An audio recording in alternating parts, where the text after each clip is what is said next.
Welcome back, first grade readers. Today is our last day for the week. And you have done a great job reading and finding those life lessons in your book at the end of the story and at the beginning of the story. And we are going to kick it up a notch today. Okay? Today, I want to teach you that readers not only just read and they're done with the book, they also use their mind and they think about characters and life lessons, but they also compare and contrast books. They think what's the same and what's the difference. And we actually did this way, way back when we did our author study on Norman Bridwell about Clifford. We did a compare and contrast activity with how Clifford and Emily Elizabeth were the same and how they were different. So you have a little bit of prior knowledge about that. But I'm going to show you that, you can do it with books, but you can also do it with everyday items. So I'm going to pull up this flip chart. Readers make comparisons. To bring it down away from books, I'm going to show you two things that we can compare. Okay? The first item is a pair of glitter high-top shoes that Bryn actually has, because she's obsessed with JoJo and she needs those high top shoes.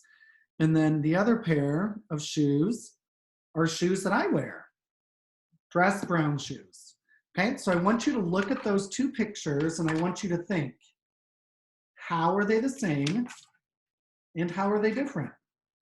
So I want you to think in your mind, what's the same about them and what's the difference between them? Okay, so first, I'm going to show you a list that I made of how they're the same. Mr. Phelps's and Bryn's shoes are the same because both have a place for toes and for a heel.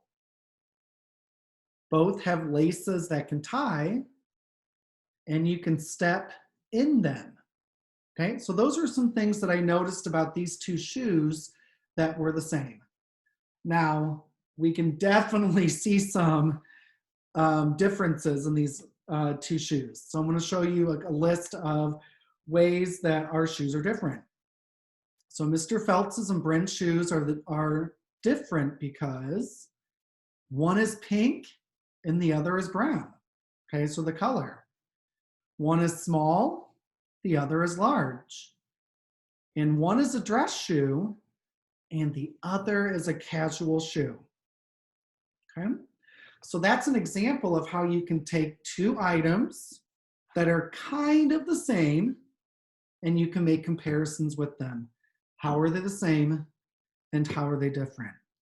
So that's the key thing here. You need to actually select two books that you have already read, or maybe one that you've read and one that you haven't read.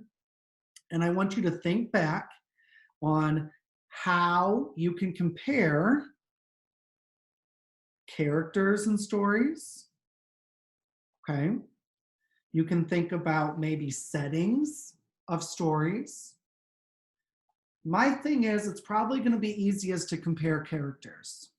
So why don't you go ahead and find two books that you can compare and contrast two characters. So it could say blank and blank are the same because, how are those two characters the same? And you could say blank and blank are different because, and you could list their differences. So that is going to be your assignment for this week. Okay, I want you to look here in the video and I want you to see how I set this up. Okay, how I set this up. That is how I want you to set up your comparisons. Okay, so once again, read two separate books that are kind of the same, just kind of like how these two shoes, they're both shoes, they're very similar, but they're very different.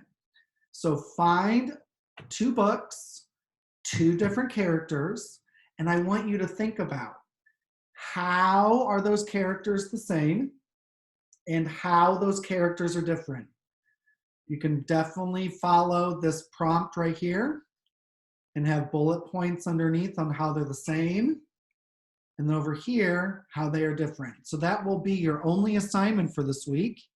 So make sure, write it out on a piece of paper, take a picture of it, send it to your teacher, and I hope that you find a lot of great similarities with characters and differences in your characters. Great job this week, and we'll see you next week. Happy reading.